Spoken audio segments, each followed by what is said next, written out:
جاننا ضروری ہے کہ علماء کس کی نمائندگی کر رہے ہیں۔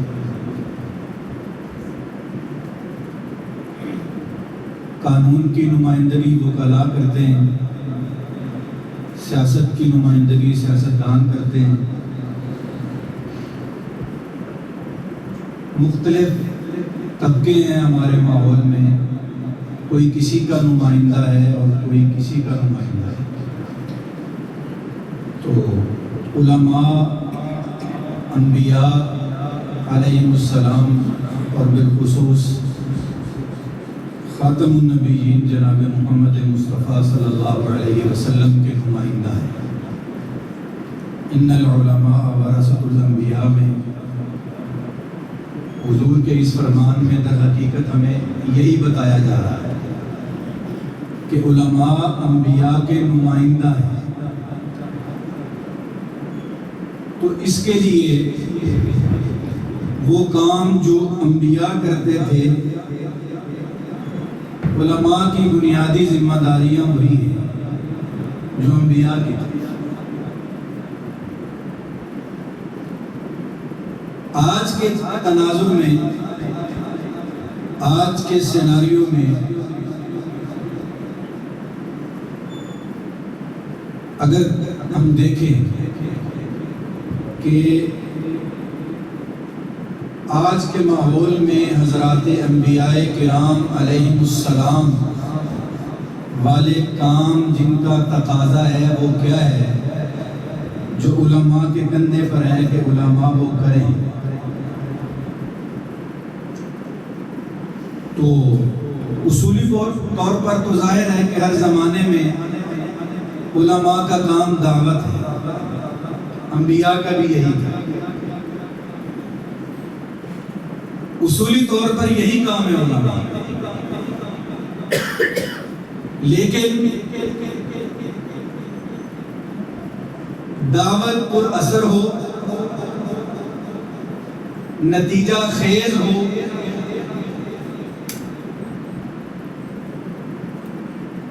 یہ کیسے ہو؟ اس کے لیے ایک تو اپنے زمانے کو جاننا بھی ضروری ہے، اور دوسرا جناب نبی کریم صلی اللہ علیہ وسلم کے اسلوب دعوت کو جاننا بھی ضروری ہے۔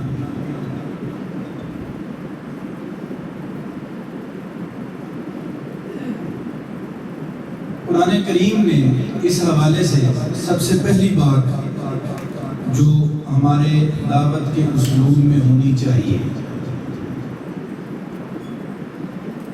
قرآن کریم نے بعثت انبیاء کا ایک ربانی اصول جو ہے وہ بیان کیا ہے۔ وَمَا أَرْسَلْنَا مِن رَّسُولٍ إِلَّا بِلِسَانِ قَوْمِهِ، اللہ نے جس نبی کو بھی دنیا میں بھیجا ہے، نبی کو قوم کی زبان دے کر بھیجا ہے۔ آپ کی توجہ کی مجھے ضرورت ہے۔ قوم کی زبان، ہر نبی جو وحی لے کر آئے ہیں وہ وحی قوم کی زبان پر مشتمل ہوتی ہے۔ قرآن کریم کے بارے میں آپ سنتے ہیں، خود بیان کرتے ہیں کہ قرآن کریم قریش یا مکہ یا عرب کے محاورے پر نازل ہوا ہے۔ ایسے ہی ہے وَمَا أَرْسَلْنَا مِن رَّسُولٍ إِلَّا بِلِسَانِ قَوْمِهِ، ما اور اللہ کے درمیان جو حسن پیدا کیا گیا ہے، اس سے آپ یہ بات جانتے ہیں، یہ اصولی درجے کی چیز ہے، لسان القوم۔ تو دعوت کا بنیادی اسلوب جو ہے وہ یہ ہے کہ آپ قوم کی زبان سے آشنا بھی ہوں اور اس کے ماہر بھی ہوں۔ دعوت کا بنیادی ٹول، بنیادی جو راستہ ہے نا، وہ یہی سے ہو کے گزرتا ہے کہ آپ قوم کی زبان میں بات کریں، اور یہ بہت بنیادی چیز ہے۔ اور آج ہماری دعوت یا ہماری جو بات ہے وہ جدید تعلیم یافتہ طبقے میں اور نوجوان نسل میں، وہ نوجوان نسل جو سوشل میڈیا پر بیٹھی ہے آج، علماء کی دعوت وہاں ان کے ہاں غیر مؤثر ہو گئی، اور اس کی بنیادی ترین وجہ یہ ہے کہ لسان القوم جو ہے، قوم کا محاورہ، قوم کیا سمجھ رہی ہے، ان کی زبان کیا ہے، ہم اس سے آشنا بھی نہیں ہیں اور اس طرف سفر بھی نہیں کر رہے۔ اس پہ بہت سی باتیں کی جا سکتی ہیں۔ ہمارے شیخ مولانا سرفراز خان صفدر رحمہ اللہ جو ہے وہ اس مضمون کو بہت بیان فرماتے تھے، اور ایک درجن بار کم از کم میں نے ان سے یہ سنا ہوگا۔ ایک وہ مثال دیتے تھے کہ مولوی صاحب جو ہے وہ ریلوے اسٹیشن پر اترے تو وہاں پر جو ہے نا وہ ایک بندہ گول گپے بیچ رہا تھا، تو یہ گئے اور اس کے لیے کہ جس علاقے سے آئے تھے وہاں نہیں تھے گول گپے، ان کے لیے ایک نئی چیز تھی، دیکھا کہ کوئی کھلی ہوئی چیز ہے، گیند کی طرح ہے، اور اس میں سوراخ کرتا ہے، کوئی چنے ڈالتا ہے، کوئی پانی ڈالتا ہے، اور لوگ کھا رہے ہیں۔ یہ اس کے پاس جا کے اس سارے منظر کو دیکھا اس نے۔ اب اس سے گول گپے کیا ہیں، کیسے ہیں، یہ وہ سمجھنے کے لیے مولوی صاحب نے گول گپے والے سے پہلا سوال کیا کہ وہ آپ اس کو عدداً بیچتے ہیں یا وزناً بیچتے ہیں؟ اس نے کہا میں اور کچھ نہیں بیچتا، بس گول گپے بیچتا۔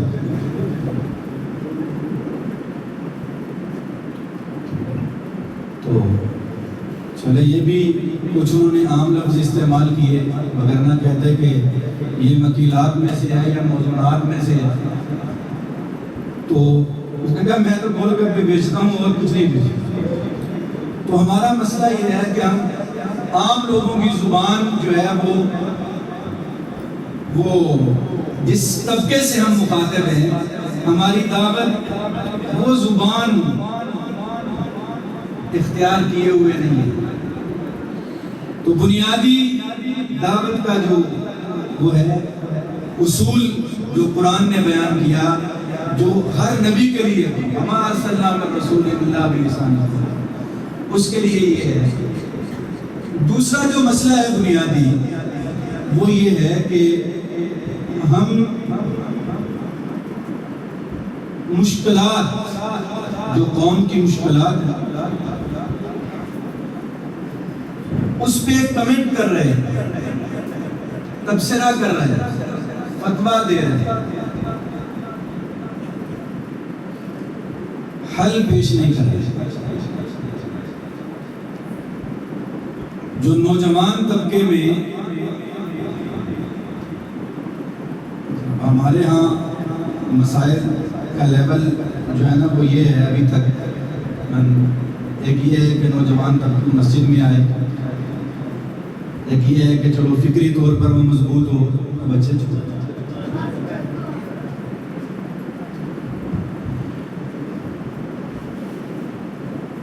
بہت سے ہمارے فکری مسائل ہم اسے رسالت کا مسئلہ ہے یا حکم نبوت کا مسئلہ ہے، یا کہ نوجوان ان مسائل کو سمجھے اور ان عقائد میں مضبوط ہوں۔ یہ ظاہر ایمان کا مسئلہ ہے، اس میں ان مسائل میں کسی مسئلے کو ہم جو ہے وہ چھوٹا یا کمزور مسئلہ نہیں سمجھ سکتے، لیکن مسئلہ جو ہے وہ اس سے آگے کا ہو گیا ہے۔ مسئلہ یہ ہو گیا ہے کہ اب جو نوجوان نسل جسے میں نے اور آپ نے ایڈریس کرنا ہے، مخاطب کرنا ہے، وہ اس نوجوان نسل کے ذہن میں جو سوالات ہیں وہ خدا اور دین کے وجود پہ کھڑے ہیں کہ خدا ہے یا نہیں۔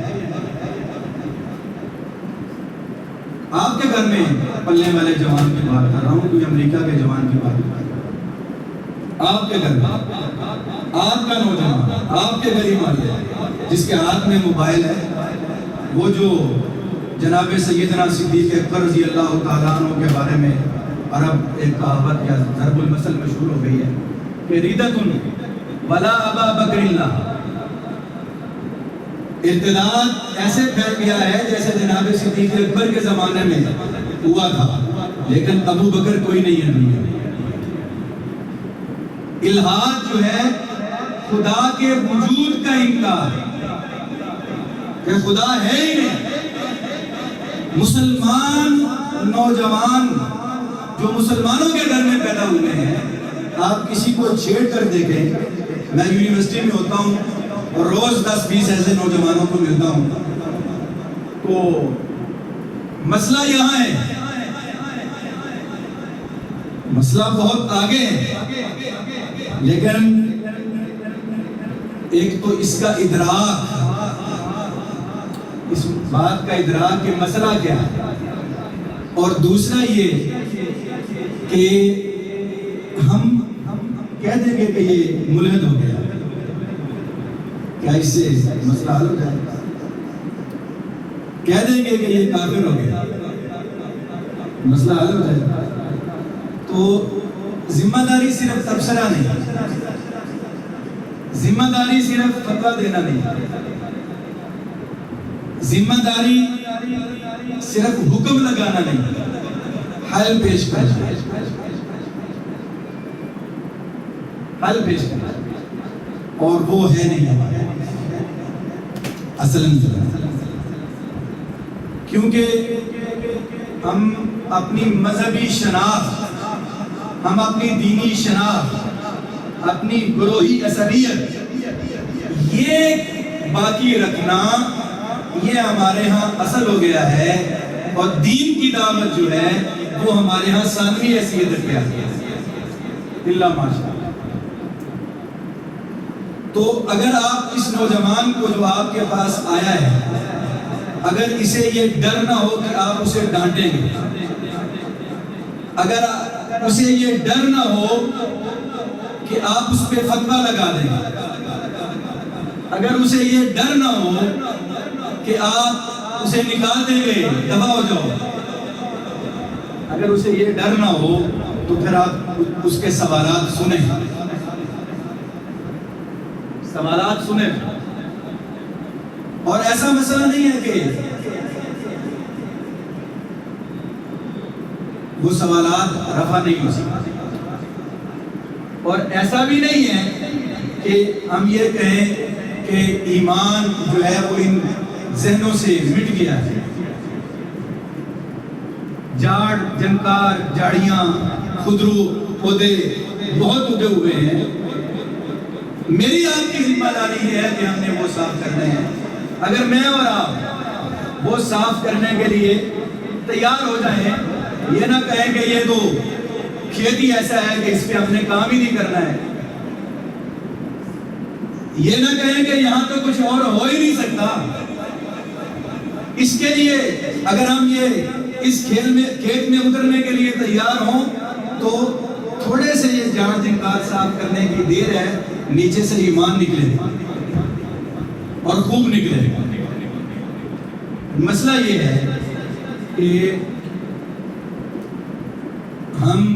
ہمارا جو دعوت کا اسلوب ہونا چاہیے وہ اسلوب کہیں گم ہو گیا ہے ہم سے، اور ہمارا جو اسلوب ہے وہ تان و تشنیع کا اسلوب ہے، ہمارا جو اسلوب ہے وہ تحکیم کا اصول ہے، وہ قضاء قاضی کا اسلوب ہے، اور وہ فتویٰ بازی کا اسلوب ہے۔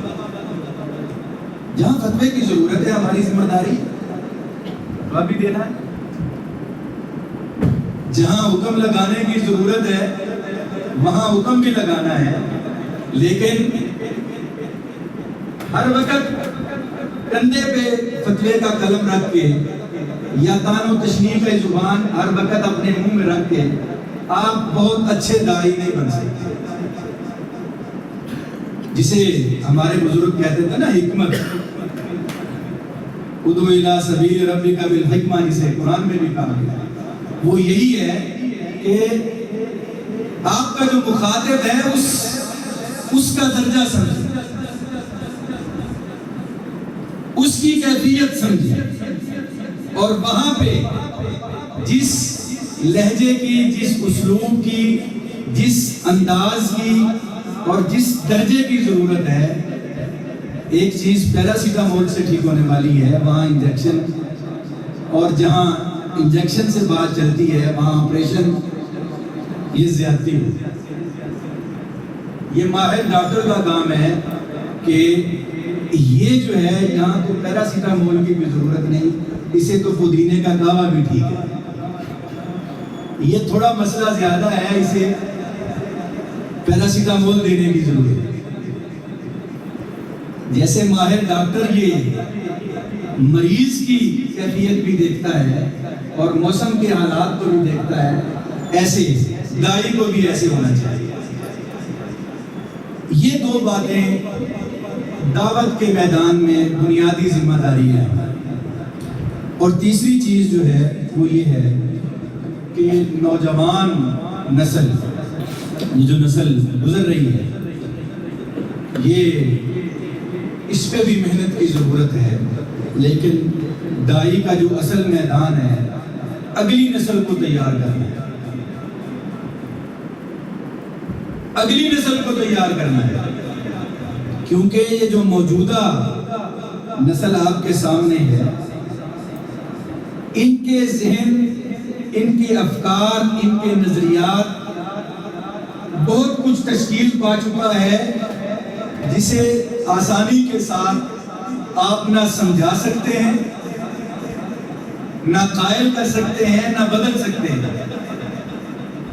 ان پر بھی محنت جاری رکھنی ہے، لیکن اصل جو دعوت کا میدان ہے نا وہ اگلی نسل ہے، کیونکہ اگلی نسل جو ہے وہ سفید کاغذ ہے، خالی کیسٹ ہے، جو حضور نے فرمایا کل مولود یولد علی الفطرہ، وہ صاف کاغذ لے کر آئے،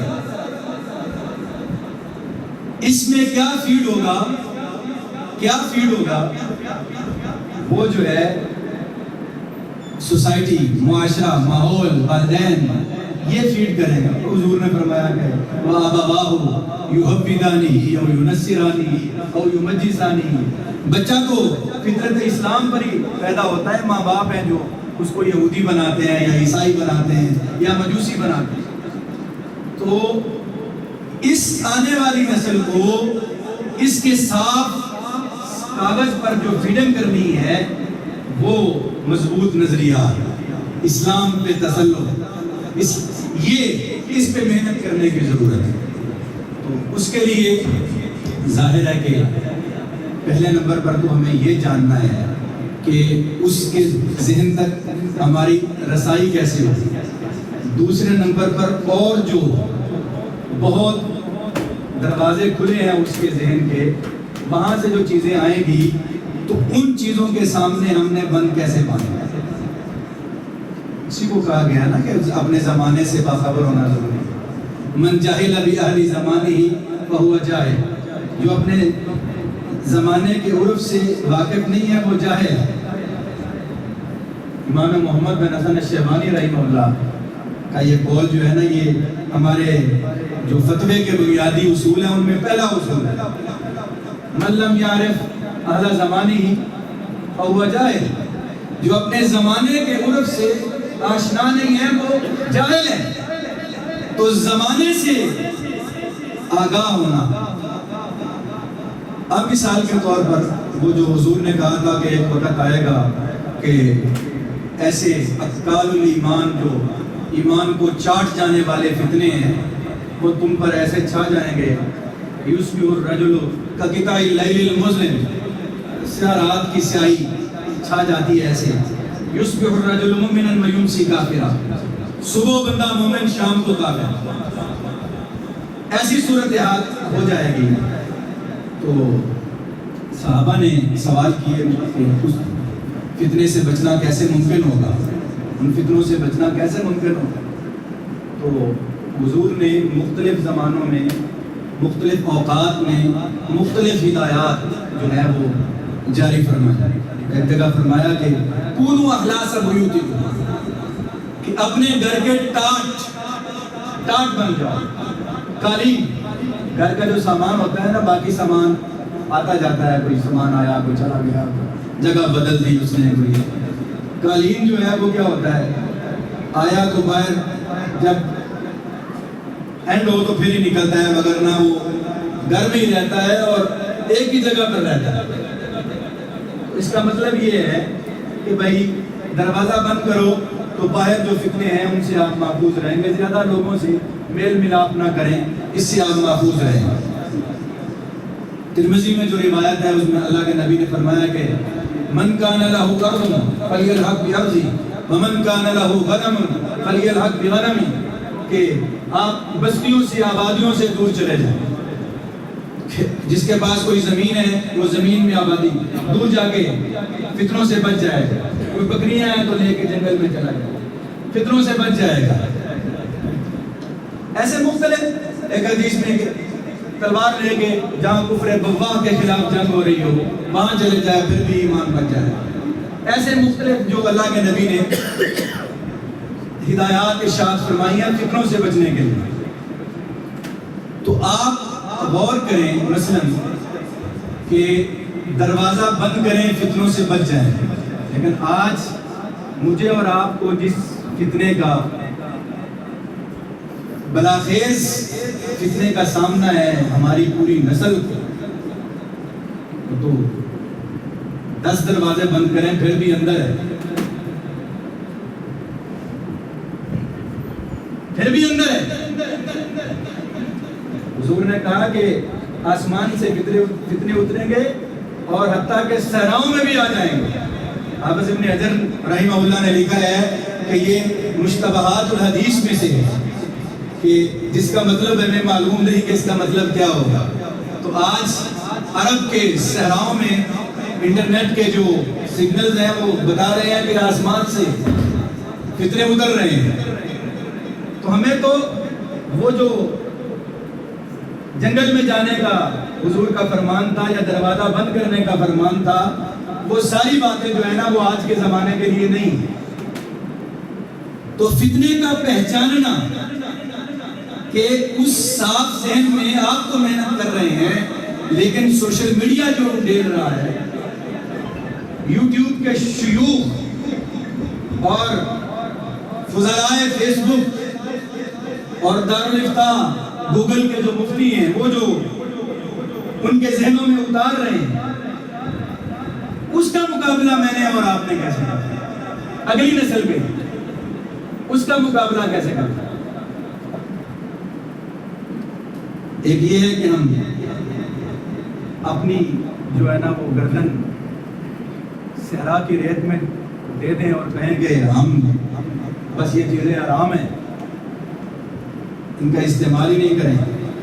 تو کیا خیال ہے کہ یہ فتویٰ دینے سے کام چل جائے گا؟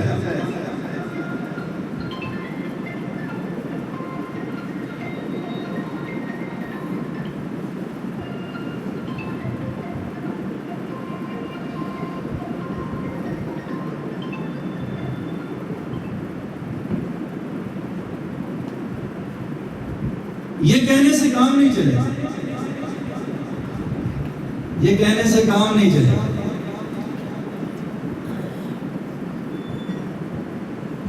اس کے لیے یہ سمجھنا بھی ضروری ہے کہ یہ چیزیں کیا ہیں. توجہ ذرا آتا رہنا.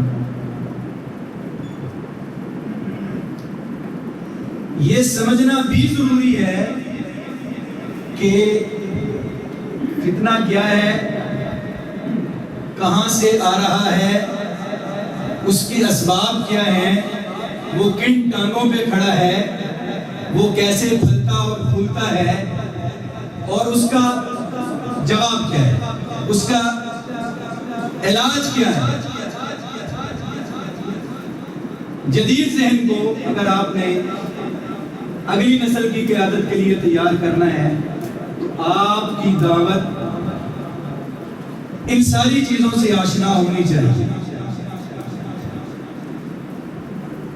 آپ کا ممبر بھی، آپ کا قلم بھی، آپ کی نجی مجلس بھی، آپ کو پتہ ہونا چاہیے کہ یہ کیا ہے، کیسے استعمال ہو رہے ہیں. وہ جو تھانوی نے رحمہ اللہ نے جو کوئی بھی فتنہ آتا ہے تو اس پہ جو عقلی رد عمل ہے ہمارا، وہ 4 اس کی صورتیں ہو سکتی ہیں. ایک یہ ہے کہ اب فتنہ آیا ہے تو آپ اس کا مقابلہ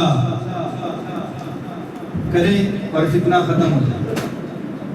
ایک ظاہر ہے اس میں کوئی دو رائے نہیں کہ آپ فتنے کا مقابلہ کر کے اس کا گلا دما کر سکتے ہیں، تو اس میں کوئی دو رائے نہیں ہے، کرنا ہے، ایمان ہے، یہ فرض ہے، ہر درجے میں فرض ہے. دوسرا یہ ہے کہ فتنہ آیا اور آپ اس کا مقابلہ کریں تو فتنہ ختم تو نہیں ہوگا لیکن اس کی اثرات کم ہو جائیں. ختم تو نہیں ہوگا لیکن اثرات کم ہو جائیں. ظاہر ہے کہ یہ بھی کرنا ہے.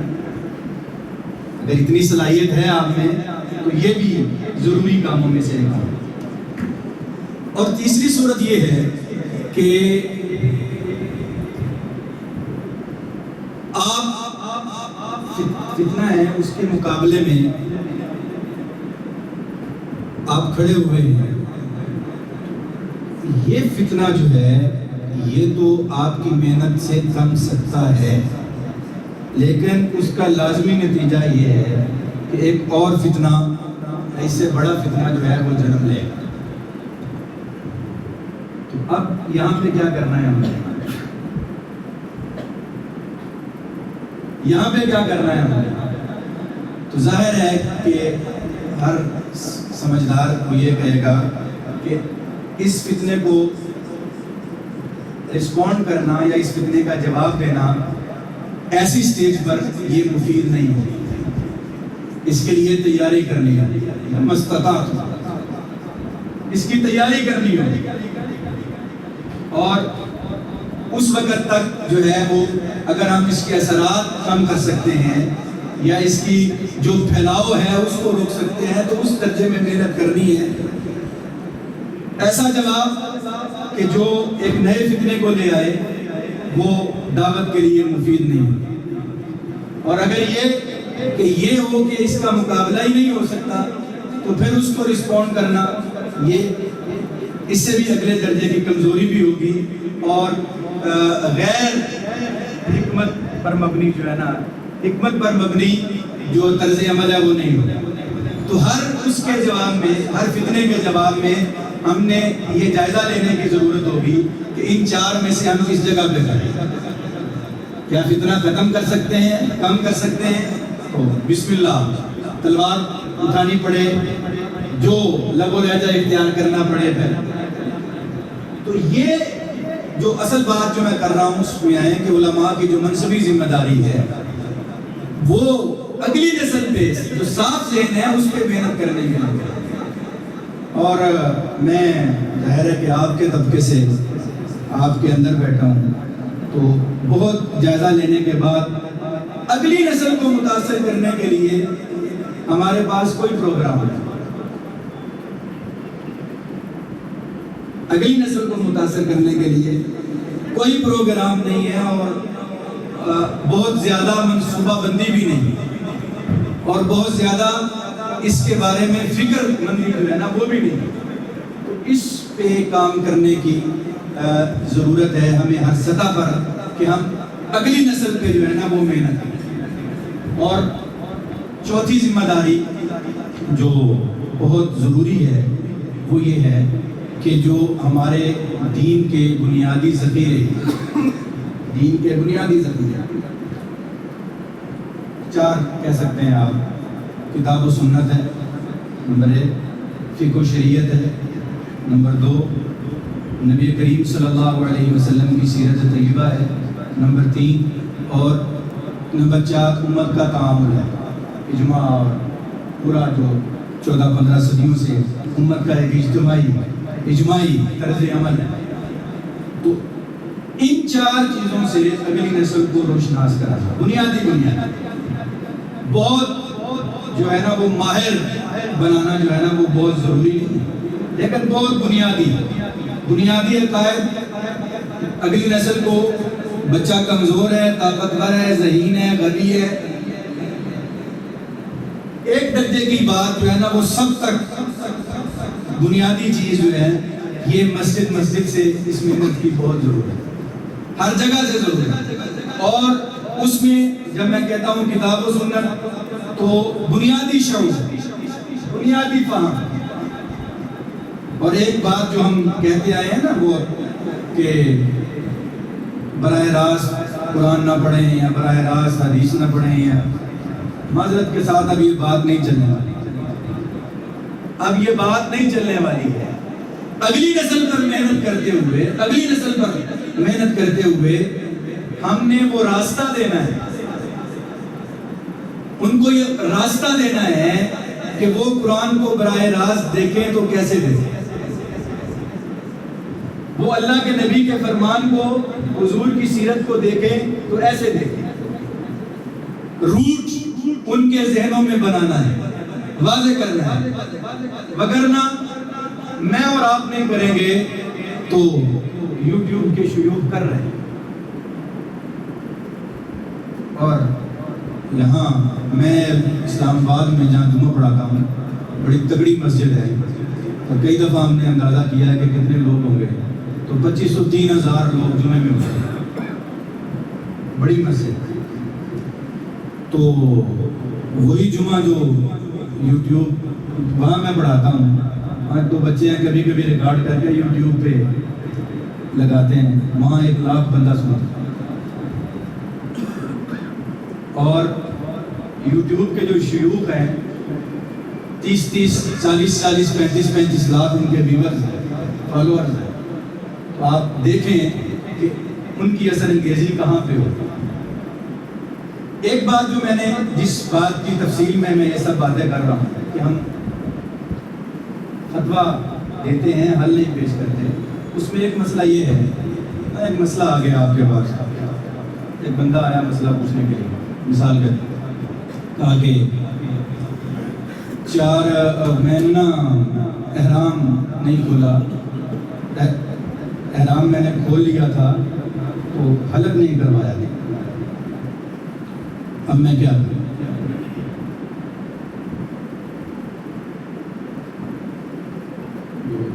شیخ تھے، انہوں نے حکمت کے ساتھ تھوڑی تعدیب کی، تھوڑی اصلاح کیا. یہ کہاں ہے تمہارا ذہن، بھول گئے ہیں، یہ کیا ہے؟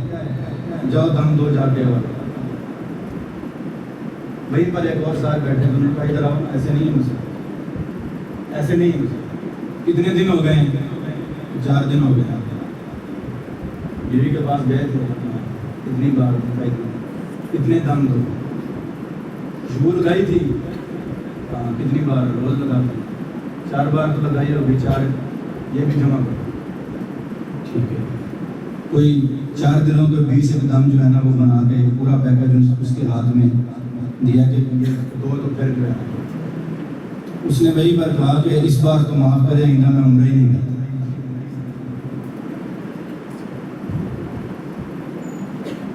اس بار تو مجھے معاف کریں. وہ کیا کرے گا؟ جا کے گوگل کا دارالفتہ کھولے گا اور وہاں پر ورائٹی ہے جو چاہے وہ. تو یہ جو حکمت ہے نا یہ ہمارے فتوے میں بھی ہونی چاہیے کہ مخاطب، ضرورت، وقت، نفسیات. مولانا زاہد الراشدی دامت برکاتہم استاد ہیں ہمارے، تو ان کی میں پڑھ رہا تھا کالم ہے، اس میں انہوں نے لکھا کہ مغرب کے کسی سفر میں ایک بچے نے ٹرین کے ڈبے میں ان سے پوچھا، یہ بھی بیٹھے تھے ٹرین میں، اور کیا مجھے عالم لگ رہے ہیں تو میرا ایک مسئلہ ہے، میں وہ پوچھنا چاہتا ہوں. ان کا میں جہاں نوکری کرتا ہوں نا وہاں نماز پڑھنے کا موقع نہیں ہوتا، میں یہ کرتا ہوں کہ فجر کی نماز تو ٹائم سے پڑھتا ہوں، اور ظہر کی نماز سے پہلے جو ہے نا وہ نوکری شروع ہو جاتی ہے، تو میں کیا کرتا ہوں کہ 3 نمازیں میری وہاں آ جاتی ہیں، تو میں ظہر، عصر اور مغرب 3 نمازیں جو ہے نا وہ پہلے پڑھ کے تو پھر نوکری شروع کر دیتا ہوں،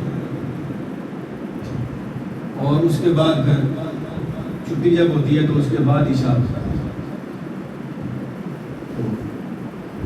کہ میرے لیے کیا اس کی گنجائش ہے. تو اب یہاں آپ سب بیٹھے ہیں، کئی فتوے دیے جا سکتے ہیں. بڑی حکمت کے ساتھ انہوں نے کہا کہ اگر یہی مجبوری ہے تو کوئی بات نہیں، پہلے نہیں پڑھا کریں آپ، عشاء کے ساتھ پڑھ لیجیے.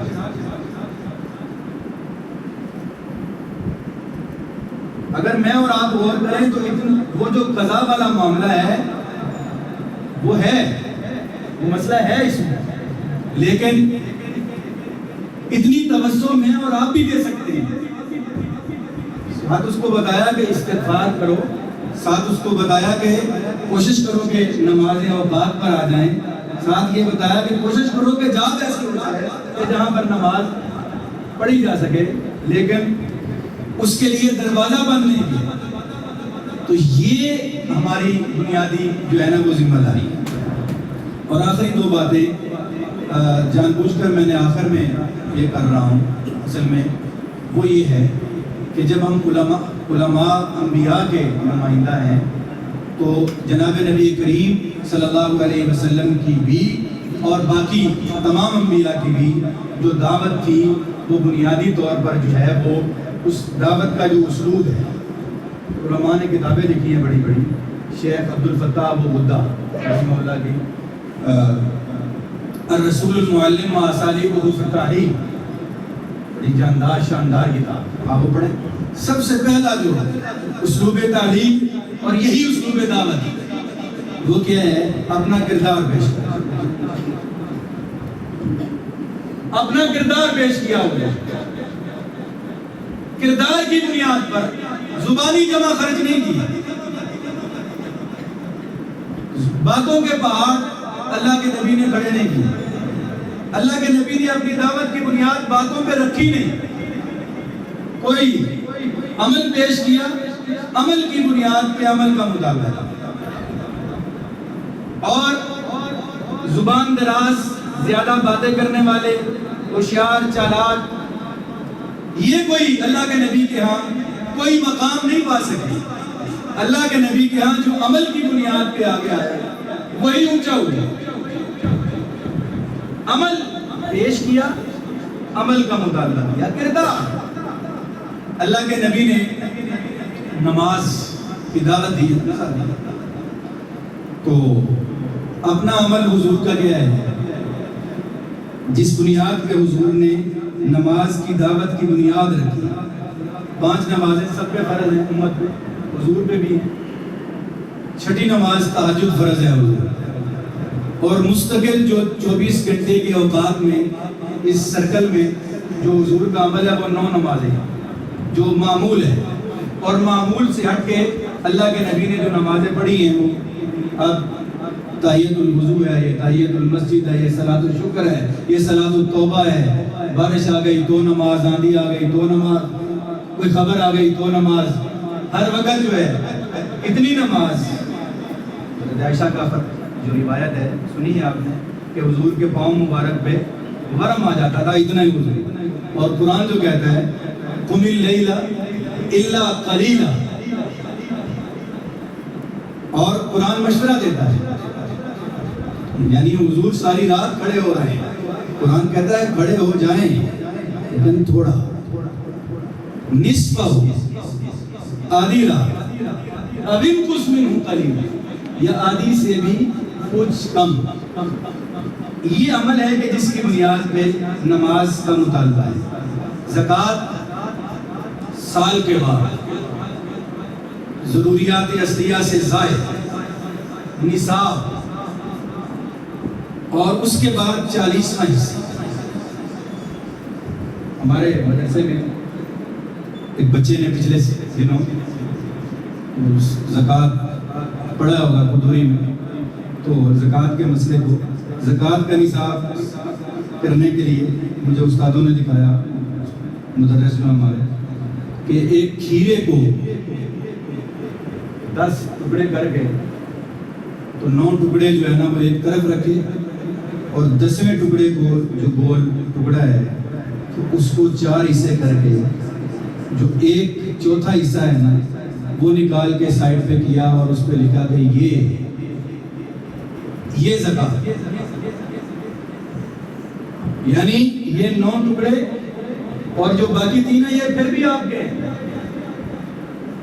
یہ ہے 40واں حصہ، یہ آپ کے ذمہ ہے۔ تو اللہ کے نبی کا اپنا مبارک عمل کیا ہے؟ زکوٰۃ کبھی فرض ہوئی نہیں، اور ایسا نہیں کہ مال دھن آیا ڈیروں ڈیر آیا۔ حج کو دیکھ لیں، جہاد کو دیکھ لیں، مشکل کام ہے نا جہاد، جان جاتی ہے۔ حضرت علی رضی اللہ تعالیٰ عنہ فرماتے ہیں کان رسول اللہ صلی اللہ علیہ وسلم اشجع الناس، اللہ کے نبی سب سے زیادہ بہادر تھے۔ اور حضرت علی کہتے ہیں کہ جب جنگ گمسان کی ہو جاتی، لڑائی شدید ہو جاتی، جب زخمیوں کی چیخ و پکار، جب گھوڑوں کی ہنہناہٹ، جب گردنیں اڑنے لگتی، جب آداب بکھرنے لگتے، جب گھوڑوں کے قدموں سے اٹھنے والی جو مٹی ہے وہ آسمان کو چلی جاتی، جب ایسی صورت یعنی انتہائی خوفناک صورت ہو جاتی، تو حضرت علی کہتے ہیں کہ اس وقت ہم میں سب سے آگے بڑھ کر لڑنے والے ہمارے نبی تھے۔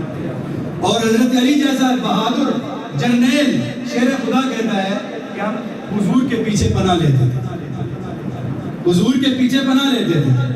اس عالم میں اللہ کے نبی اگر اپنی امت کو جہاد کی دعوت دے رہے تھے تو عمل پیش کر رہے تھے۔ ایسا نہیں تھا کہ حضور نے اپنے لیے کوئی چور دروازہ، کوئی پتلی گلی، کوئی محفوظ بینکر، کوئی کنٹینر کوئی حضور نے رکھا ہو، ایسا نہیں تھا۔ تو اپنے کردار کی بنیاد پہ، اپنے دعوت کی بنیاد پہ، اور اگر ہماری دعوت کی بنیاد کے پیچھے بھی ہماری آہ سحرگاہی ہوگی، ہمارا عمل ہوگا، اگر ہمارے مالی معاملات صاف ہیں تو ہم لوگوں کو صاف مالی معاملات کی گواہی دعوت دیں گے تو یقیناً اس میں اثر ہوگا۔ اگر ہماری اخلاقی معاملات بہتر ہیں تو ہم نوجوان سے کہیں گے کہ تو بد نظری نہ کر، یہ اچھی بات نہیں ہے، تو وہ ہماری دعوت اثر رکھے گا۔ اور اگر ہمارے اپنے اندر مسئلہ ہے تو ہماری دعوت اس انداز میں اثر انگیز نہیں ہو سکتی۔ یہ فطرت کا قانون ہے اور یہ مسلم بات ہے۔ تو انبیاء کی نمائندگی کرنے کے لیے جیسے انبیاء والے کام ہم نے کرنے ہیں تو انبیاء والا کردار بھی پیش کرنا ہے، انبیاء والی تصویر بھی پیش کرنی ہے، تو پھر ہی ہماری دعوت جو ہے۔ اور آخری بات یہ ہے کہ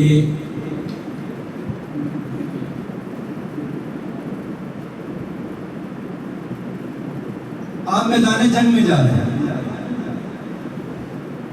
اور آپ جنگی ساز و سامان، جنگی لباس سے لیس نہیں، تو آپ جنگ میں کیا کریں؟ کھڑے نہیں ہو پائیں گے، شکست کھا جائیں گے، واضح بات ہے۔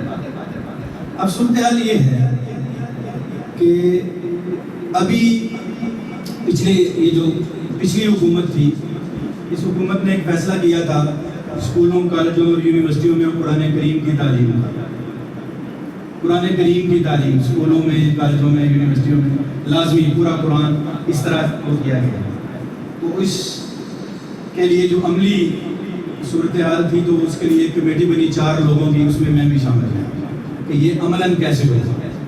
تو اس کے لیے ہم نے جو بہت مشکلات تھی، لیکن یہ آیا کہ یہ سلسلہ چلنا چاہیے، آہستہ آہستہ مشکلات کچھ انہوں نے فیصلہ کر دیا ہے، کوئی اگلی حکومت آئے گی، کچھ مشکلات ختم ہو جائیں گی، کوئی اگلی آئے گی، آخر اس کے لیے ہم نے کچھ معیاری باتیں لکھی کہ اصل میں تو یہ طریقہ ہے، یہ ہوگا تو پھر یہ صحیح مفید ہوگا، لیکن موجودہ حالات میں کیا ہوگا، تو اس کے لیے ہم نے کچھ نصاب بنایا، کچھ یہ کیا، اور پھر ہم نے ٹریننگ کروائی۔ ہر ضلع میں سے کوئی 25-30، جیسے کوئی بڑا ضلع ہے کوئی چھوٹا ہے، ہر تحصیل میں سے غالباً 2 یا 3 بندے لے کے ان کو ہم نے ٹریننگ کروائی، لیڈ ٹرینر۔ اس کے بعد انہوں نے نیچے ماسٹر ٹرینرز، ان لوگوں نے جنہوں نے ہم سے پڑھا تھا، انہوں نے آگے پھر ٹیچرز کو پڑھایا جو ابھی اسکولوں میں کالجوں میں ایک نصاب جو ہے نا ہو رہا ہے۔ میں آپ کو جو بات بتانا چاہتا ہوں وہاں اس پہ کام کرتے ہوئے کہ قرآن کے حوالے سے کن لوگوں نے کام کیا ہے، یہ وہ اس میں ہم نے بہت حضرت لاہوری کا ماڈل دیکھا ہم نے، اور بھی اس طرح تو ڈاکٹر اسرار احمد صاحب کا ہم نے دیکھا۔ اس کے دوران نا مجھے ایک بات پڑھتے پڑھتے دیکھتے دیکھتے سامنے آئی میرے، ایک بڑی عجیب بات۔ 1991 میں تنظیم اسلامی نے ایک سروے کرایا کہ کتنے لوگ ہیں، کتنے فیصد لوگ ہیں جنہوں نے ایک بار قرآن کو ترجمے کے ساتھ پڑھا ہے پورے ماحول میں، کتنے لوگ ہیں؟ کوئی قریباً 20 لاکھ لوگوں کا سروے انہوں نے مختلف شہروں سے 20 لاکھ لوگوں سے پوچھا، تو ان 20 لاکھ لوگوں میں کیا خیال ہے آپ کا کتنے فیصد ہوں گے لوگ جنہوں نے پڑھا ہوگا پورا قرآن ایک بار ناظرہ ترجمے کے ساتھ، ایک بار پوری زندگی میں کتنے فیصد لوگ ہوں گے؟ یہ آپ اندازہ لگا سکتے ہیں؟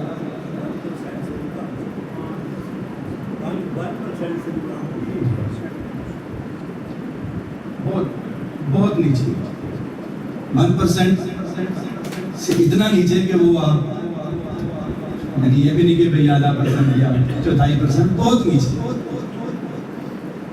تو میں نے یہی سروے ان لوگوں سے کیا جن کو ہم ٹریننگ کرا رہے ہیں، اور ان میں سے اگر 100 لوگوں کو ہم نے ٹریننگ کرائی ہے تو 95 علماء تھے، 5 لوگ جو اسلامیات وغیرہ کی ڈگریوں کے ساتھ آئے ہوں گے، اسکولوں کالجوں یونیورسٹیوں کی ڈگریوں کے ساتھ ذرا اچھی محنت کے ساتھ، وہ انٹرویو ہوئے بڑے سخت اور اس کے بعد وہ منتخب کیے گئے، ایسے نہیں آئے۔ اگر 100 لوگوں میں 400 لوگوں کو ہم نے کرائی ٹریننگ، لیکن اگر وہ 100 لوگ جو ہوں گے مثال 400 میں، تو 5, 10, 20 زیادہ سے زیادہ جو علماء نہیں تھے، باقی علماء ہی تھے، درس نظامی کے فضلاء متخصصین وہ تھے۔ اور اگر یہ 100 علماء تھے نا، تو ان میں سے مطلب اس پہ آپ خوشی بھی کا اظہار بھی کر سکتے ہیں کہ اگر 100 علماء تھے تو 85 دیوبندی نسبت رکھنے والے، باقی 10 جو ہے نا وہ سب دوسرے مکاتب سے 10, 12, 15 یہ نسبت تھی۔ تو میں نے یہ سروے ان لوگوں میں کیا جو علماء تھے اور تدریس سے وابستہ تھے اور سرکاری ملازم بھی تھے، وہاں پر بھی عربی یا قرآن یا اسلامیات یہی پڑھا رہے تھے۔ ان سے یہ سروے کیا، 2 سروے۔ ایک سروے یہ کیا کہ یہی سوال کہ نصابی جو ہم نے مدرسے میں پڑھا تھا وہ امتحانی اس میں گزرنے کے لیے، اس کے بعد فراغت کے بعد کتنے لوگ ہیں کہ جنہوں نے ایک بار قرآن پاک کو پڑھا ہے ترجمہ کے ساتھ؟ علماء میں یہاں کتنے ہوں گے؟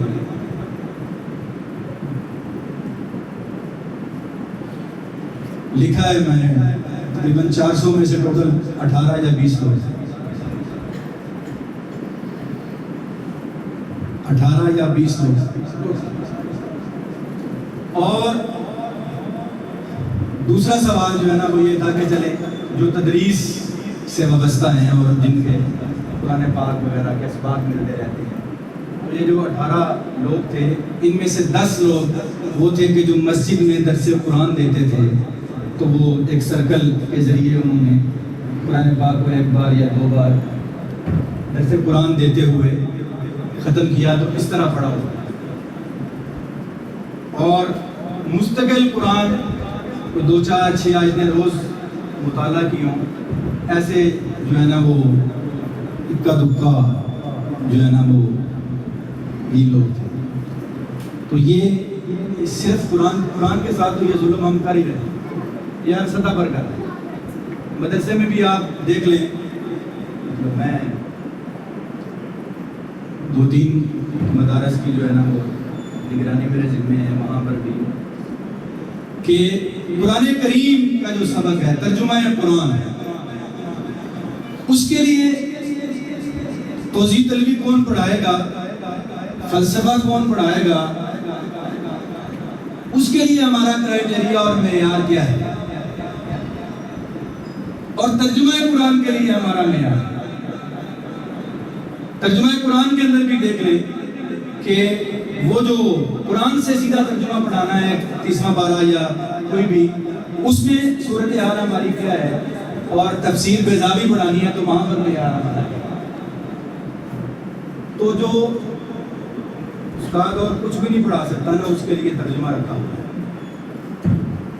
ہر سطح پر جو یہ والا قرآن کے ساتھ تو یہ زیادتی ہم کر ہی رہے ہیں، لیکن باقی جگہ پر بھی ماحول میں جتنی بھی باتیں جو ہے نا وہ جہاں پر علماء کی رائے کی ضرورت پیش آتی ہے، وہاں پر بڑی حیرت ہو جاتی ہے کہ وہ جو معروف باتیں ہیں، جو اخباری باتیں ہیں، جو ماحول میں چلتی ہیں، وہ رائے بڑی درجہ کے علماء بھی بعض اوقات پیش کر رہے ہوتے ہیں، لیکن اس میں ہماری رائے کیا ہے؟ ایک نسبت رکھتے ہیں نا، دیوبندی نسبت ہے، تو ہمارے اکابر کی رائے کیا ہے ہمیں پتہ ہونی چاہیے۔ ہمیں نہیں پتہ ہوتا، ماحول میں شیخ الاسلام حافظ ابن تیمیہ کی بات ہے پھیلی ہوئی، تو ہم ناموس رسالت کے مسئلے پر اہم مسئلہ ہے، احناف کا کیا موقع؟ مولانا انور شاہ کاشمیری نے فیض الباری میں کیا لکھا ہے اس کے بارے میں؟ یہ ہمیں پتہ ہونا چاہیے۔ ہم ایک نسبت رکھتے ہیں، ہم اپنی تراث کو پڑھنے کے لیے بھی تیار نہیں ہیں۔ تو اس ساری بات کا حاصل یہ ہے کہ ہماری دعوت ایسے ہے کہ جیسے بغیر اسلحے کے فوجی، جیسے بغیر اسلحے کے فوجی۔ تو مطالعہ جو ہے وہ عمومی مطالعہ بھی ضروری ہے، عمومی مطالعہ بھی ضروری ہے، لیکن قرآن کا مطالعہ اور حدیث کا مطالعہ بہت ضروری ہے۔ حدیث کی کوئی کتاب ہر وقت ہمارے مطالعہ میں ہونی چاہیے، اور یہ میں بہت حضرات سے پوچھتا ہوں کہ یہ جو 10 کتابیں ہمارے دورہ حدیث کے نصاب میں، حدیث کی جو 10 کتابیں ہیں دورہ حدیث کے نصاب میں، اس کے سوا جو کتابیں ہیں مسند احمد ہے، بڑی کتاب ہے نا ہماری مسند احمد۔ تو کتنے لوگ ہیں کہ جنہوں نے اس کو اس انداز میں دیکھا ہے کہ چلو ایک بار یہ بھی نظر سے گزرے، کبھی کسی حدیث کی تلاش کے لیے کھول لینا اور بات، بالاستیاب دیکھا ہو اس کو، حدیث پڑھانے والے علماء سے بھی میں نے پوچھا۔ تو اس میں بہت فکر مندی کی ضرورت ہے۔ دشمن بہت بیدار ہے، جسے ہم فتنہ کہتے ہیں، وہ بہت مسلح ہے۔ تو ہماری صورتحال یہ ہے کہ ہم نے کوئی تیاری نہیں کی، یہ اللہ کا نظام ہے کہ ہدایت جو ہے وہ ایک مسلسل بارش کی طرح ہے۔ اولئک الذین ھداھم اللہ فبھداہ مقتدی، یہ تسلسل رکھتی ہے، اس لیے اللہ اس کا کوئی نظم کرتا ہے، مگر نہ ہم نے اس کے لیے کوئی تیاری، کوئی کمر بستگی، کوئی ہمارے پاس کوئی منصوبہ کوئی نہیں، انفرادی سطح پر بھی اور بڑی سطح پر بھی۔ تو یہ درد دل ہے، یہ فکر مندی کی کچھ باتیں ہیں جو میں نے آپ حضرات کے سامنے رکھی۔